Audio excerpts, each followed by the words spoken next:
আপনারা যারা সোশ্যাল মিডিয়ার ভিডিওগুলো দেখে রাসেল ভাইপার সাপগুলো মারতেছেন, এটা কোনোভাবেই ঠিক হচ্ছে না। কারণ রাসেল ভাইপার সাপ কিন্তু কেউর বাড়ি ঘরে ঢুকে কিন্তু কেউকে কামড়ায় না। এখন রাসেল ভাইপারের প্রধান খাবার কিন্তু হলো ইঁদুর। তারা ইঁদুর খেতে কিন্তু খেতে খামারে বেশিরভাগ ঘোরাঘুরি করে, ওদিকে তারা খাবার সন্ধান করে। এখন কৃষকরা যে ধান টান কাটতে যায়, একটু সতর্ক হয়ে কাটলে কিন্তু রাসেল ভাইপার থেকে আমরা বাঁচতে পারি। রাসেল ভাইপারকে কিন্তু কেউ কেউ বাসায় যে কামড়াবে না, অবশ্যই আপনাদের এই ক্ষেতে, তারপরে একটু ঘন জঙ্গল টঙ্গল এদিকে এগুলো বেশি ইঁদুর খোঁজে। ইঁদুর খুঁজে খাওয়ার চেষ্টা করে।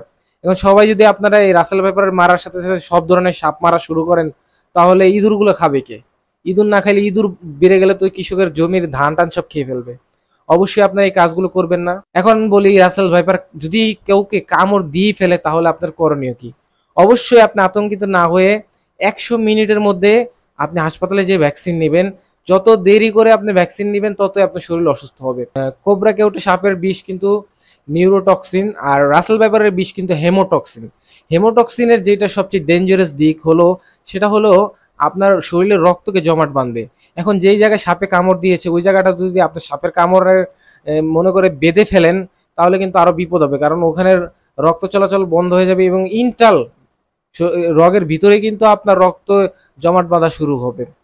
এই জিনিসটা হলে রোগী আরো অসুস্থ হয়ে যাবে। তো কেউ যদি কামড় দিয়ে ফেলে তাহলে আপনারা হাসপাতালে যাবেন। যত পারেন শরীরের মুভমেন্ট একটু কম করবেন, আপনারা হাসপাতালে চলে যাবেন। হাসপাতালে যাওয়া ছাড়া কোনো উপায় নেই। আর ভ্যাকসিন নিলেই যে আপনারা, যেরকম কোবরা সাপে কামড় দিলে আপনি ভ্যাকসিন নিলে কিন্তু দ্রুতই সুস্থ হয়ে যাবেন, কিন্তু রাসেল ভাইপার কামড় দিলে কিন্তু ভ্যাকসিন নেওয়ার পর আপনার ডায়ালিসিস করাতে হবে। কারণ রাসেল ভাইপারের বিষটা আপনার বিভিন্ন অর্গানে ছড়িয়ে পড়লে সেখানে সে অর্গানগুলো কিন্তু প্রবলেম করা শুরু করবে।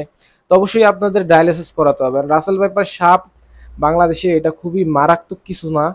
অবশ্যই এটা পুরস্কারের আশায় এই সাপগুলো মারবেন না, কারণ সব কিছুই প্রাকৃতিক, সব জিনিসই কিন্তু প্রয়োজন আছে অবশ্যই।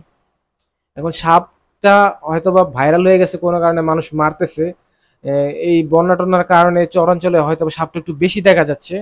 আশা করি এই সাপের কামড় থেকে আপনারা সবাই নিজেরা একটু সেফ থাকার চেষ্টা করবেন। যারা আসলে কৃষি কাজগুলো করেন তারা একটু সতর্ক হলে অবশ্যই আর কোনো সমস্যা হবে না।